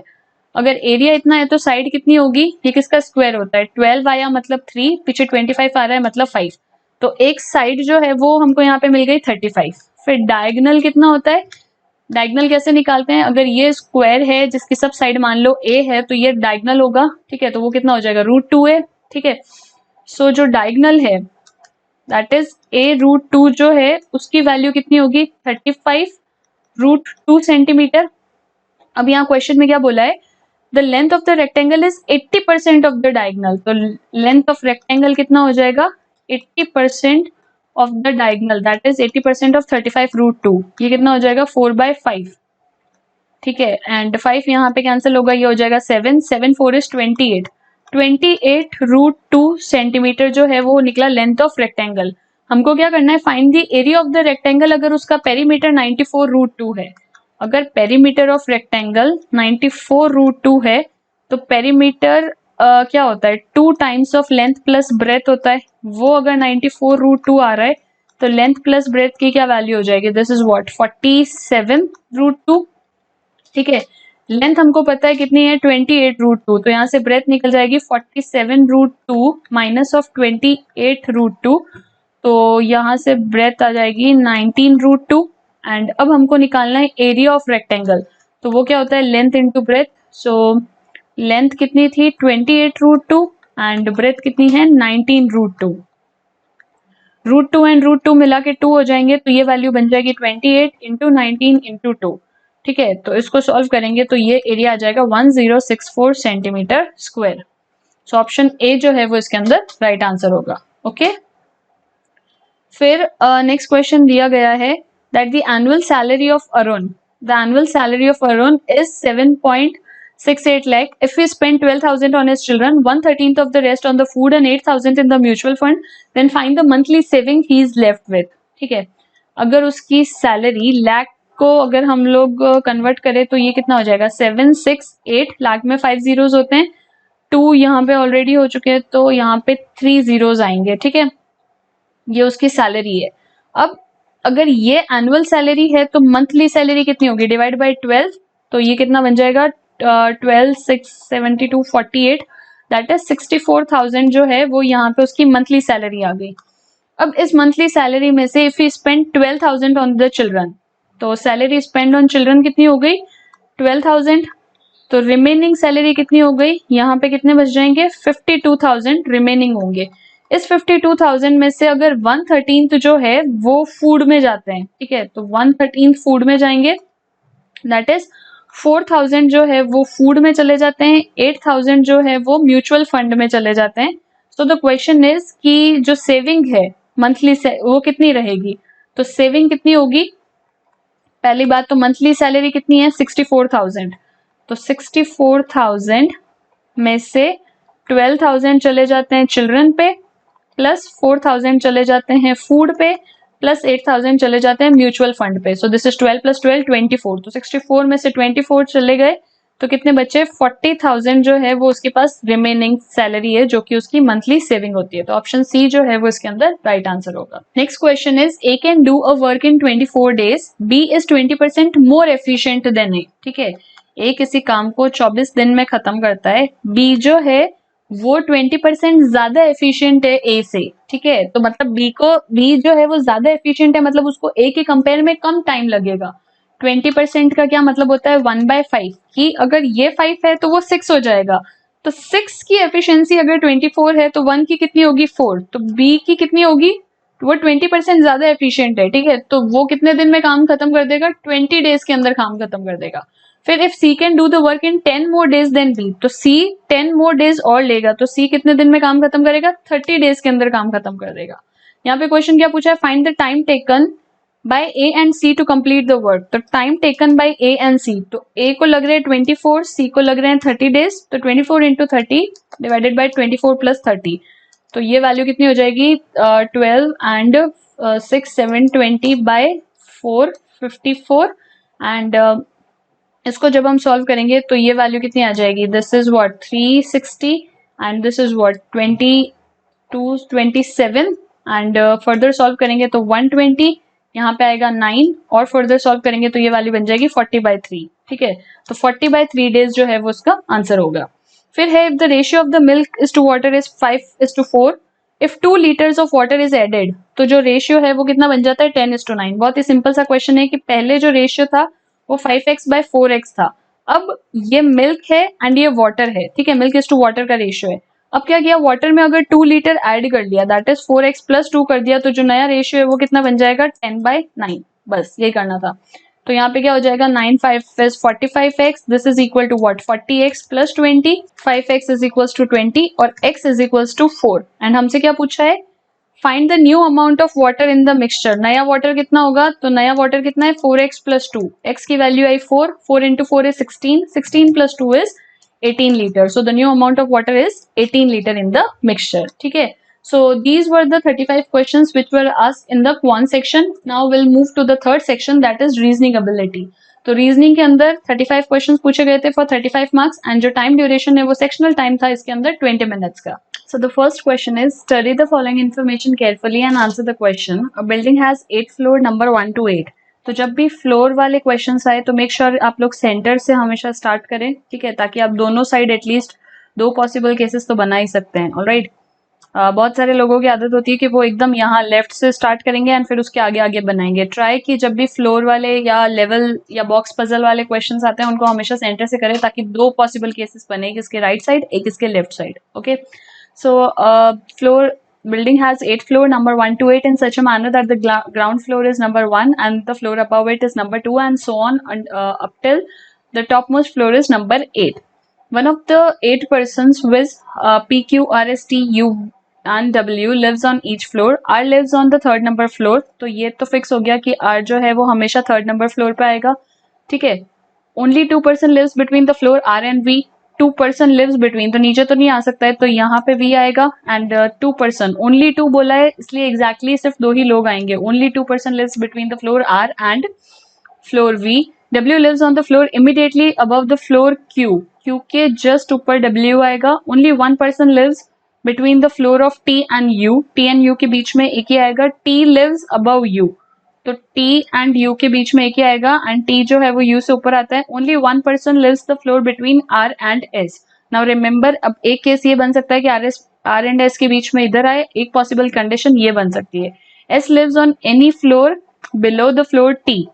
एस जो है वो फ्लोर टी के बिलो आता है. ठीक है, तो अगर फ्लोर टी के बिलो आएगा तो सी क्या कंडीशन होगी कि टी सी अगर फ्लोर टी के बिलो आता है तो अगर मैं टी को यहाँ ले लूँ ये ब्लैंक तो यू यहाँ नहीं आ सकता, टी को यहाँ लूँ ये ब्लैंक तो यू यहाँ नहीं आ सकता. तो इससे पता चला है कि एस यहाँ नहीं आएगा. ओके, एंड अब एक कंडीशन लेते हैं कि जो टी है, see S lives below this. तो अगर ये वाला केस लेते हैं, only one person lives between T and U. मान लो कि टी अगर इधर लेते हैं, one person lives between T and U, या तो ये कंडीशन आएगी. ठीक है, फिर क्या कंडीशन है, only two person lives between the floor R and V. W lives on the floor immediately above the floor.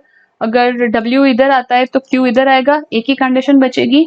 ठीक है, एंड सिंस एक ही पर्सन बचा है वो है पी, तो वो इधर आ जाएगा. ठीक है, तो ये आपका फाइनल डायग्राम बनेगा.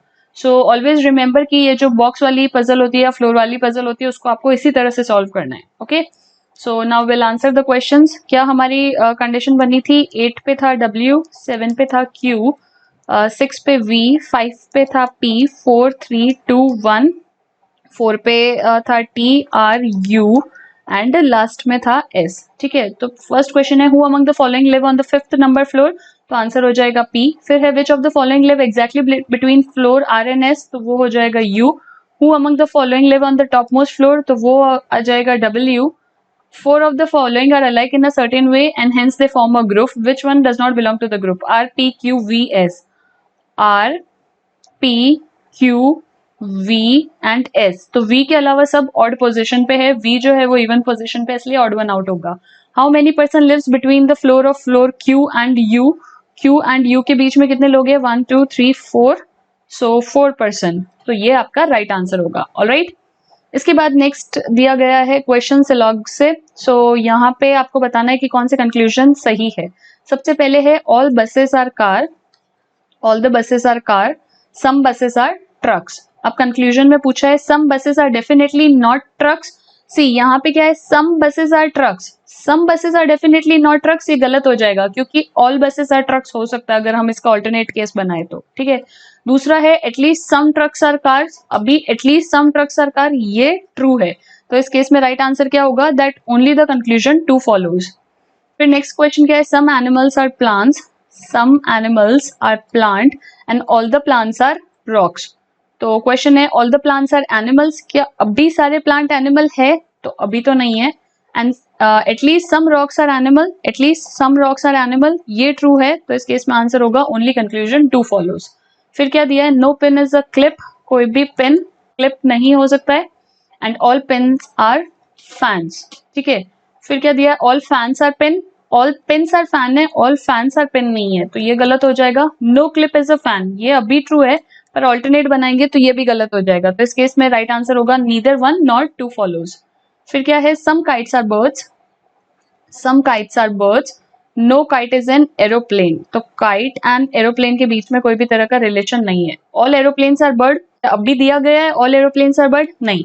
सम birds are definitely not kites, some birds are definitely not kites ये भी गलत हो जाएगा बिकॉज ऑल्टरनेट बनाएंगे तो सारे ही बर्ड्स काइट में जा सकते हैं, तो इस केस में आंसर होगा नाइदर वन नॉर 2 फॉलोज. फिर है ऑल मेटल्स आर प्लास्टिक, जितने भी मेटल्स है वो सबकी सब प्लास्टिक है. And all the plastics are fibres. ठीक है, पहला पूछा है सम फाइबर्स आर मेटल्स, ये ट्रू है. Some metals are not fibres but all the metals are fibre, तो some metals are not fibre wrong हो जाएगा. इस केस में आंसर होगा only the conclusion 1 follow. Okay, now the next question is study the following arrangement. यहाँ पे आपको एक अरेंजमेंट दे रखा है जिसके अंदर नंबर, लेटर एंड सिंबल्स है एंड आपको अब उससे रिलेटेड क्वेश्चंस को सॉल्व करना है.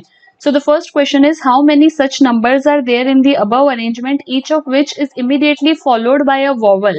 ऐसे कितने नंबर है जिसके बाद में वॉवल आ रहे हैं but not immediately preceded by a number, पर उससे जस्ट पहले नंबर नहीं आना चाहिए. ठीक है, तो नंबर है उसके बाद वॉवल नहीं आ रहा है, नंबर के बाद वॉवल नहीं आ रहा है, यहाँ पे नंबर के बाद वॉवल नहीं आ रहा है. टू यू, नंबर के बाद वॉवल आ रहा है और पहले नंबर भी नहीं आ रहा है. ठीक है, तो एस टू यू ये एक कंडीशन है. फिर ये नंबर है पर वॉवल नहीं आ रहा है, नंबर है पर वॉवल नहीं आ रहा है, तो एक ही ऐसा केस है एस टू यू, तो यहाँ पे आंसर हो जाएगा 1. फिर है 4 of the following are alike in a certain way on the basis of their position which does not belong to the group. m है, फिर 1 दिया है, m 2 ब्लैंक फिर 1 एंड 1 से जस्ट पहले वाला परसेंटेज, फिर u 2 ब्लैंक 8 एंड 8 से जस्ट पहले वाला स्टार, फिर क्या है g 2 ब्लैंक फिर 2 2 से जस्ट पहले s, ये भी सही है। 3 उसके 2 बाद 5 एंड 5 से जस्ट पहले k, ये भी सही है, दैट इज यही ऑड वन आउट होगा। c कहाँ गया, c एट द रेट फिर 3 आना चाहिए था पर यहाँ पे e आ रहा है, ये क्या होना चाहिए था, c कॉपीराइट 3 आना चाहिए था। ओके फिर which of the following is 7 to the right of the 15th from the right end. जब दोनों सेम होते हैं राइट एंड राइट तो उनकी जो पोजीशन है वो माइनस हो जाती है, तो ये क्या होगा 15 माइनस 7, दैट इज हमें राइट हैंड से 8th एलिमेंट फाइंड आउट करना है, तो वो कौन सा होगा 1 2 3 4 5 6 7 8, तो 8th एलिमेंट है 8, तो राइट आंसर हो जाएगा 8th। ठीक है, next question is how many such symbols are there in the above arrangement each of which is immediately followed by a consonant. Remember symbols उसके बाद में कॉन्सोनेंट आना चाहिए एंड पहले नंबर आना चाहिए।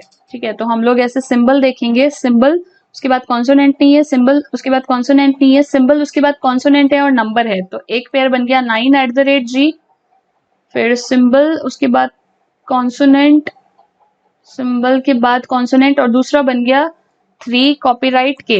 ठीक है, सिंबल के बाद कॉन्सोनेंट एंड पहले नंबर, तो 2 ऐसे पेयर बन रहे हैं, तो राइट आंसर इसमें हो जाएगा 2। फिर है if all the symbols are drop from the above arrangement which of the following will be the 8th from the left end. Left end से 8th बताना है, सिंबल नहीं इंक्लूड करना है, तो 1 2 3 4 इसको नहीं लेंगे, 5 6 7 इसको नहीं लेंगे, 8 तो वो हो गया 9, सो the right answer is D 9। ठीक है, फिर क्या पूछा गया है, इन क्वेश्चंस के अंदर हमको इनइक्वालिटी के क्वेश्चन दिए हैं, तो बताना है कि कौन सा कंक्लूजन सही है। सबसे पहले पूछा है is t greater than p, तो t जो है वो t एंड p के बीच में ऑपोजिट साइन है, तो ये तो गलत हो जाएगा। Is q greater than t, तो q is greater than t सही है, तो इस केस में आंसर होगा ओनली कंक्लूजन टू फॉलो।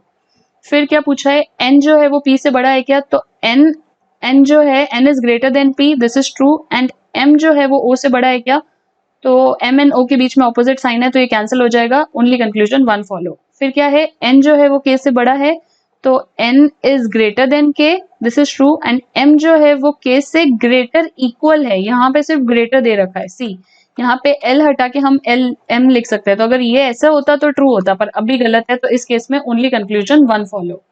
फिर नेक्स्ट दिया है p is equal and p greater than s, तो p जो है वो q के बराबर है, q r के बराबर है, r s के बराबर है, दैट इज हम यहाँ s लिख सकते हैं, तो यहाँ पे कौन सा केस आएगा, equal and smaller, that is either conclusion 1 and 2 follows. ठीक है, फिर क्या है t जो है वो q से बड़ा है, t r से बड़ा है, and r is equal to q है, t r से बड़ा है, r इक्वल टू q है, तो t जो है वो q से बड़ा है, this is true, and s जो है वो p से बड़ा है, t जो है वो s से बड़ा है, एंड t जो है वो r से बड़ा है, r is equal to s है, एंड जो r है उससे बड़ा है t, तो ये ऑपोजिट साइन हो गए, दैट इज ये गलत हो जाएगा, तो इस केस में only conclusion 1 follows. Next question is study the information given below carefully and answer the question based on it. 8 person ABCDEFGH are sitting around a circular table facing the center. They earn different salaries 12,000, 15, 17, 18, 21, 22, 26 and 32, but not necessarily in the same order. ठीक है, तो 8 लोग हैं, circular arrangement में बैठे हैं, and सब के सब कैसे हैं, फेसिंग द सेंटर, तो एक अरेंजमेंट हम ये बना देते हैं एंड एक और अरेंजमेंट बना देते हैं। ठीक है, 8 पीपल है एंड इस तरह से बैठे हैं। ठीक है, सबसे पहले दिया है D sit third to the left of the A who earn 12,000, ये हमको डेफाइनाइट इन्फॉर्मेशन है कि A जो है वो 12,000 अर्न करता है एंड D जो है उसके थर्ड लेफ्ट में, तो सेंटर है तो फर्स्ट सेकंड थर्ड, यानी कि D आ जाएगा यहाँ पे, तो ये सेम कंडीशन इसमें भी आएगी, कोई चेंज नहीं आएगा, बिकॉज A जो कि 12,000 अर्न करता है तो उसके थर्ड लेफ्ट में यहाँ पे आ जाएगा D, ये खत्म हुआ। The one who earns 18,000 is the neighbour of A, अब जो 18,000 कमाता है वो A का नेबर है, तो या तो ये होगा 18K या फिर ये वाली कंडीशन होगी 18K की। ठीक है, is the neighbour of A। F earn 4,000 more than G, अब ये एक एक्स्ट्रा इन्फॉर्मेशन है हमारे पास कि G से 4,000 ज्यादा जो है वो F की सैलरी है। ठीक है, 2 person sit between the one who earn 18,000 and H, 18,000 and H के बीच में दो लोग बैठते हैं, तो या तो इस केस में H यहाँ पे आएगा या फिर इस केस में H यहाँ आएगा। सिमिलरली 18,000 दो लोग, या तो H यहाँ आएगा या फिर इस केस में H यहाँ आएगा। लेकिन इसके आगे क्या लिखा है, B earns 17,000 and sit immediate left of D। अब B जो है वो 17,000 कमाता है, B के इमीडिएट लेफ्ट में, इधर राइट आएगा तो B इस केस में इमीडिएट लेफ्ट है। ठीक है, तो यहाँ पे हो जाएगा 17 के एंड ये आ जाएगी वैल्यू B की।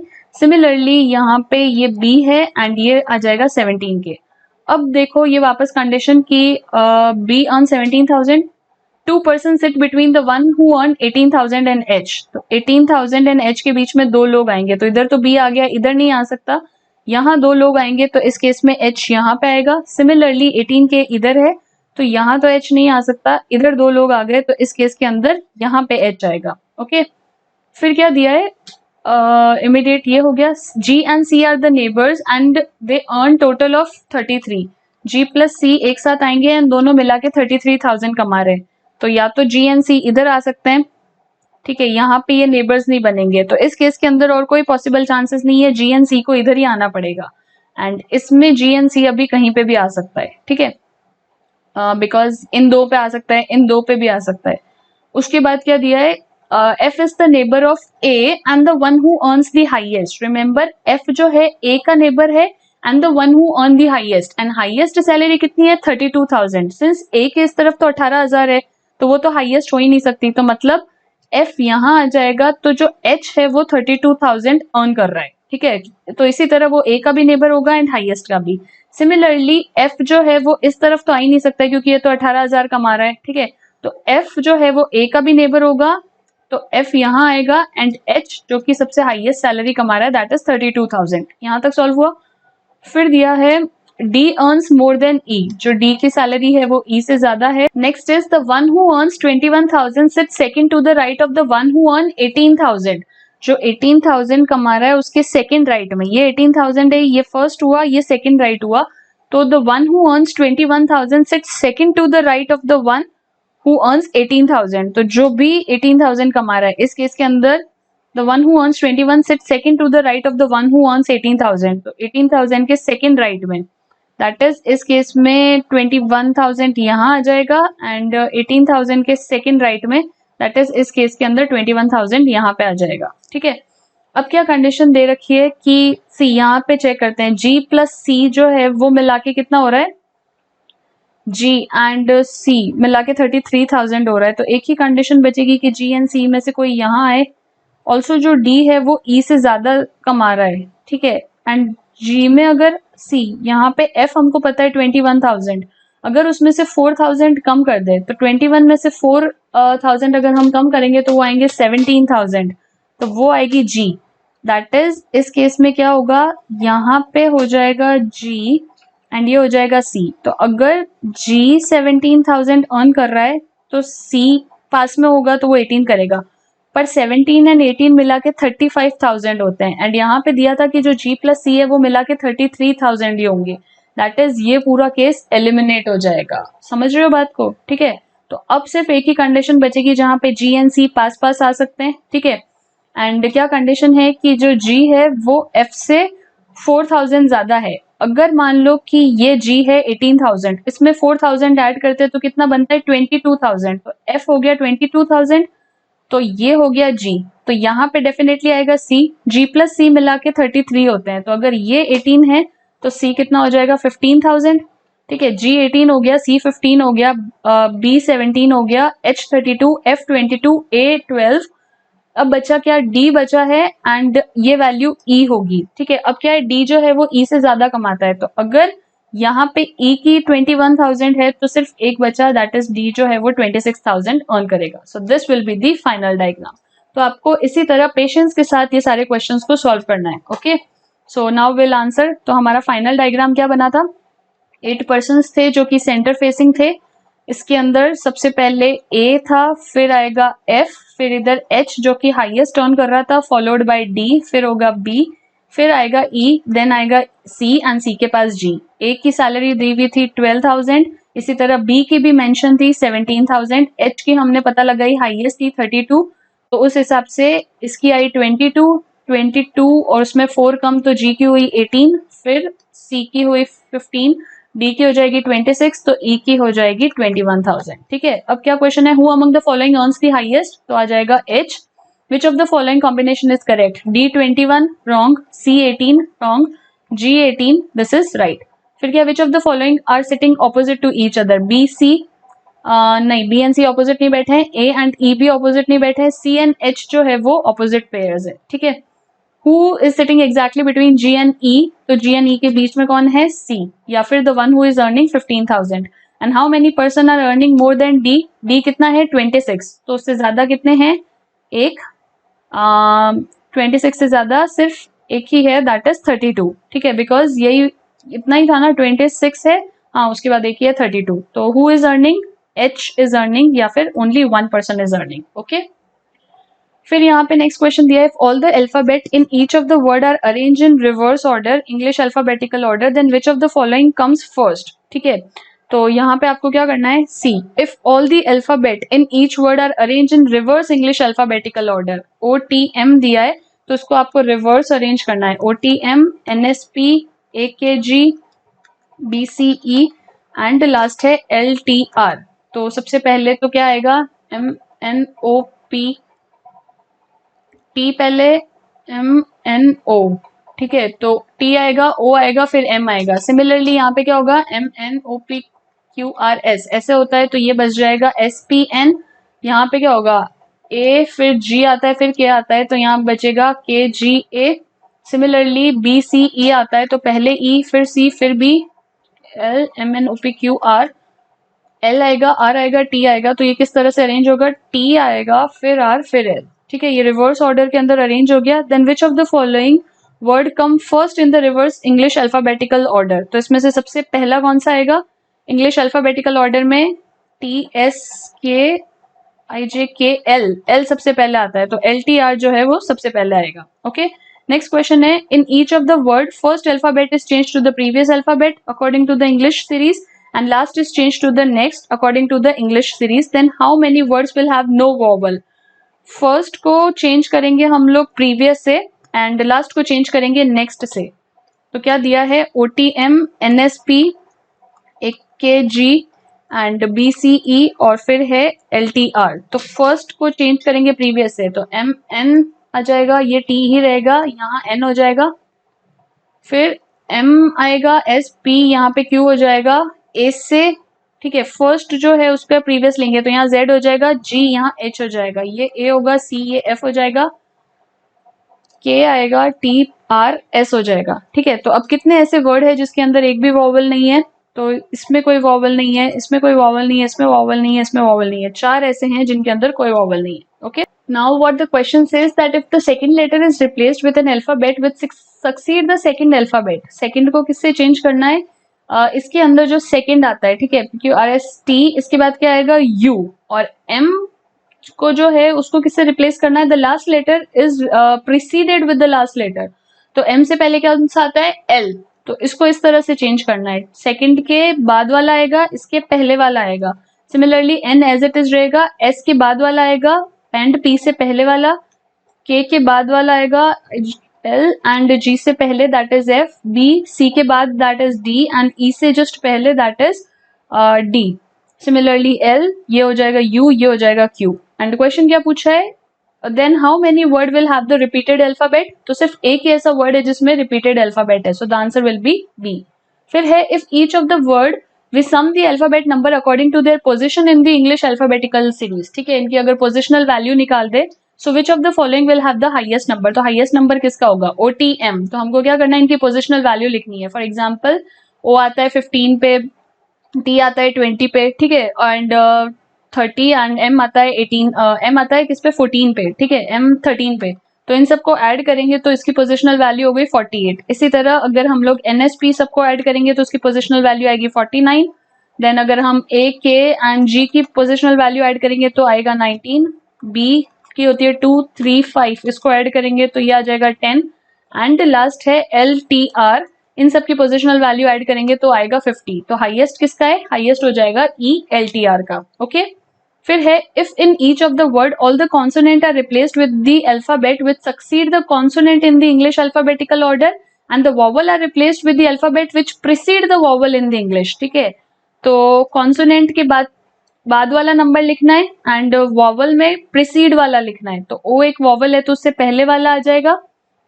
ठीक है, तो ओ टी एम यहाँ पे अगर इस तरह से दिया है तो ये वाला क्या बन जाएगा ओ, फिर टी ये हो जाएगा Q, similarly N U N हो जाएगा, ए के जी बन जाएगा जेड एल एच, फिर बी सी ई बन जाएगा सी डी डी एन, यहाँ पे आ जाएगा एम यू एस। ये सारे बन गए। एंड उसके बाद क्या पूछा है, then how many words will be there with at least 2 vowels, कितने ऐसे वर्ड होंगे जिसके अंदर एटलीस्ट 2 वॉवल्स होंगे। सो इसमें एक वॉवल है, इसमें एक वॉवल है, इसमें भी एक वॉवल है, इसमें कोई वॉवल नहीं, इसमें कोई वॉवल नहीं, एक भी ऐसा वर्ड नहीं है जिसमें 2 वॉवल होंगे। सो आंसर होगा 0। ओके, नेक्स्ट है study the following information carefully and answer the question. यहाँ पे क्या दिया गया है, 8 person are sitting in a straight line, 4 of them are facing north and 4 of them are facing south. 8 लोग हैं, 4 5 6 7 8, similarly 1 2 3 4 5 6 7 8। Only 3 person sit between M and N, N is sitting at one of the and. मान लो N यहाँ बैठा है, इस case में N यहाँ बैठा है। अब क्या दिया है, N is sitting at one of the end and only 3 person sit between M and N. इस केस के अंदर 3 लोग बैठेंगे एम एंड एन के बीच में, तो एम यहाँ आ जाएगा, 3 लोग बैठेंगे तो एम यहाँ आएगा। ठीक है, O is second to the right of M and facing north, second to the right. अब अगर एम भी नॉर्थ देख रहा है तो ओ इधर आएगा एंड नॉर्थ देखेगा। एम अगर साउथ देख रहा है तो ओ इधर आएगा एंड नॉर्थ देखेगा। ठीक है, एम की अभी हमें नहीं पता पोजीशन क्या है। O is second to the right of M. मान लो कि एम अगर नॉर्थ देख रहा है तो इस केस के अंदर क्या होगा, O is second to the right इधर आएगा एंड साउथ देखेगा तो सेकेंड टू द राइट इस तरफ। अभी ये भी फाइनल नहीं है। ठीक है, Q is third to the right of O.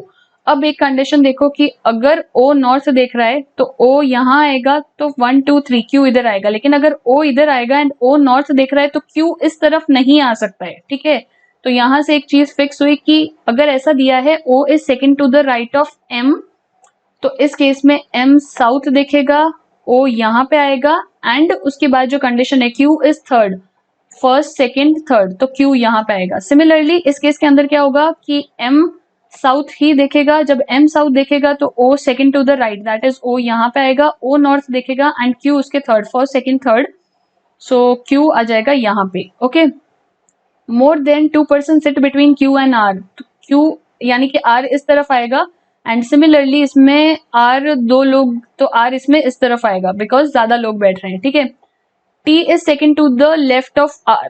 अब आर इधर नहीं आ सकता, 2 लोग से ज्यादा बैठ रहे हैं तो आर यहाँ पे भी नहीं आएगा, ऑब्वियसली आर इधर आएगा। ठीक है, T is second to the left of R, तो R second to the left, that is R अगर साउथ देखेगा तो ही T second to the left होगा। ठीक है, एंड इसमें 2 लोग बैठते हैं क्यू एंड आर के बीच में, 2 लोगों से ज्यादा, यानी आर यहाँ नहीं आएगा, आर यहाँ नहीं आएगा, आर यहाँ आएगा एंड टी क्या है, सेकेंड टू द लेफ्ट, यानी कि आर साउथ देखेगा तभी T first and second, T यहाँ पे आएगा। ठीक है, फिर क्या दिया है, T is second to the right of Q, second to the right, तो पी नॉर्थ देखेगा तब भी क्यू अगर नॉर्थ देखेगा तो ही P second to the right आएगा।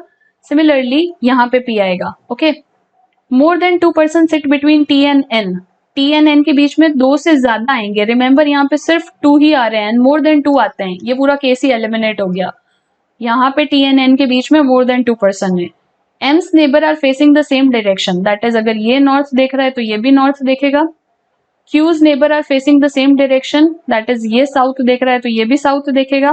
ठीक है, फिर और P's neighbour are facing the opposite direction, ये अगर साउथ देख रहा है तो ये नॉर्थ देखेगा। ठीक है, यहाँ तक बन गया और कोई इन्फॉर्मेशन मिसिंग तो नहीं है। पी की डायरेक्शन क्या होगी इस केस के अंदर, P is second to the right of Q। ठीक है, ये हमारे पास फाइनल डायग्राम है और क्वेश्चन में क्या दिया था, 4 साउथ और 4 नॉर्थ देख रहे हैं, 1 2 3 4 नॉर्थ के हो चुके हैं, तो ये अगर साउथ है तो P भी साउथ देखेगा। तो ये हमारा फाइनल डायग्राम बन गया। Okay, now will answer the question. तो हमारा फाइनल क्या था, 1 2 3 4 5 6 7 8 पर्सन बैठे थे।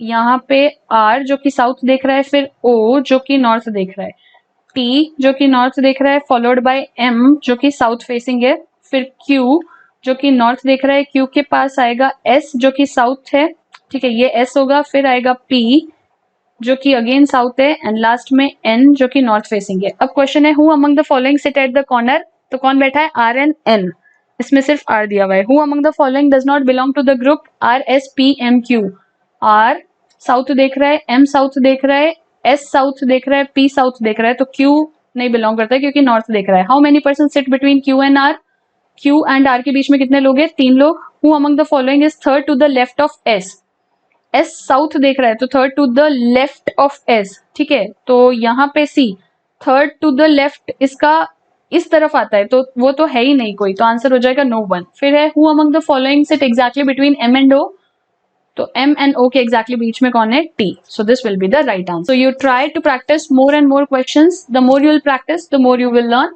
and if you have any doubt then you can ask in the chat section of our application. This was all from our side. Thank you for joining us and stay tuned to our channel.